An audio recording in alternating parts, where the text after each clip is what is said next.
My name is Jeffrey Boase. I'm an associate professor at the University of Toronto in the Institute of Communication, Culture, Information and Technology and the Faculty of Information. I am Canadian. I grew up close to Toronto and I did all of my degrees at the University of Toronto. My undergrad was philosophy and sociology, but I was also really interested in computer science, and then my graduate degrees were in sociology. Given the kinds of research I've been doing recently, it's all coming together, right? Because I'm doing a lot of data analysis, which is sort of like computer science, and then I also have the social science in there as well. So I'm really interested in thinking of humans as a species, right? Like as not just, groups of people, people of one type or another, but, people in general. How do we exist together? When you think about us that way, you have to understand how we interact. Because interaction, if there was no interaction, there would be no society. If there's no society, there would be no human species, right? So the technology enables that. It's become really deeply embedded into our social lives and our existence as a species. And to try and unpack why is this happening, how is it happening, is just fascinating. Most people thought of the internet as somehow different than society. And I thought that was strange, because if you think about how a lot of people communicate, it's either directly online using a computer or a mobile phone or some other means of communication. And so everything's almost, for people on a daily basis, mediated. And so it seemed really odd that if sociology is supposed to be about social interaction, that we're not interested in the technology that allows that interaction to happen. Around the time of industrialization in the West, a lot of sociologists were really fascinated to figure out what are the implications for social life, right? Because before that, a lot of people lived on farms, right? And they would spend all day working with their family. So they're with the same people all the time, 24/7. They might go into town, but they know all the people there. There'd be some people who are traveling, but for the most part, people have very regular, stable social lives. Along comes industrialization, there's a rise of urban centers. Suddenly work and home is divided. People have to go to factories to work. And that changed the sorts of people they worked with and spent time with. And so a lot of these sociologists were really interested in, what is happening? And ultimately, there was this increase in what I would call social complexity. Instead of being around the same people all the time who you've always known, you're around different groups of people at different times in the day.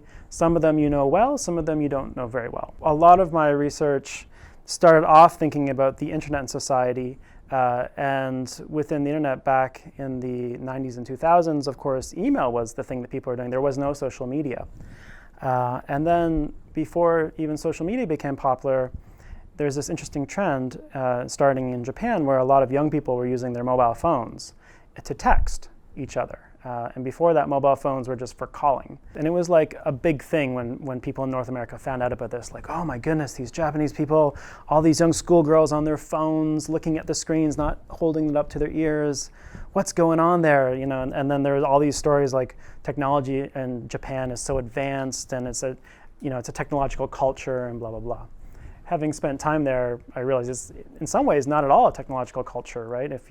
When I was working at universities there, for example, there's so much that's done by paper. Like in Canada or United States, we do stuff online, but people there still use paper. So, there are these, interesting differences. But then eventually, people started texting in Europe and then in North America, and now it's just part of everyday life. Why is that? If it was Japanese culture that's so interesting and unique, then why is everyone else doing it, right?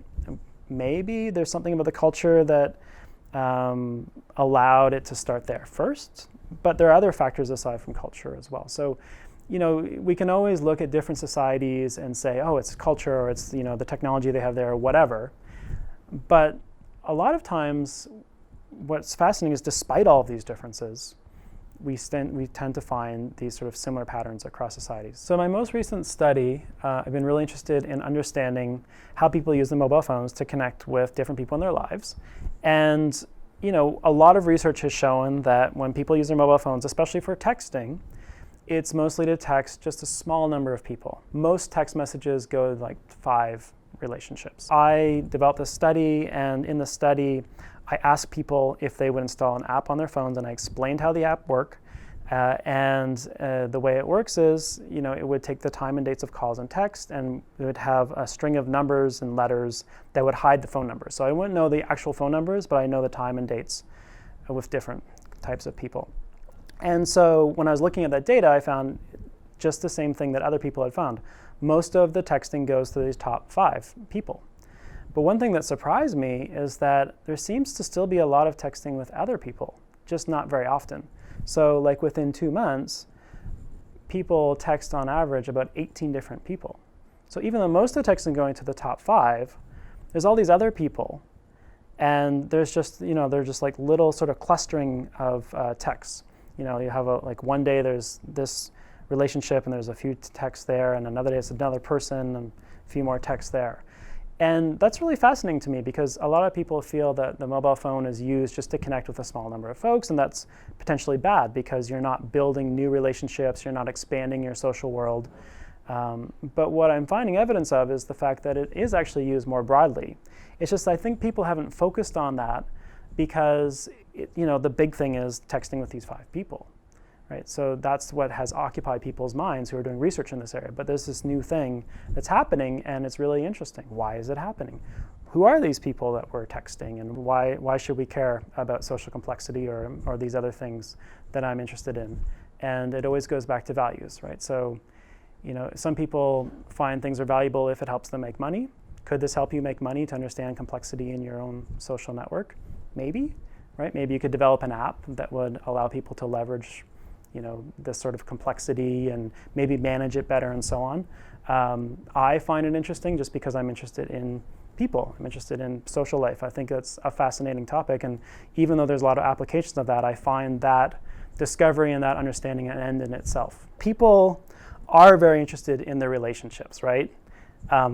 And sometimes that seems trivial to us as an outsider, but it's still very important. Like I was at a soccer game with my father, and there were some people sitting behind us, and I didn't really take a good look at them, but there were 2 people who were probably in their like mid-20s, and one of them was going through this text message chain that she had with someone who I think was maybe a boyfriend or someone she had seen in that kind of context, and she was like going blow by blow. Okay, he said this, then I said that, then he said this to her friend, and it was like, from an outsider's perspective, it was so annoying. It's like, I'm here to see the soccer game. I don't want to hear this blow by blow.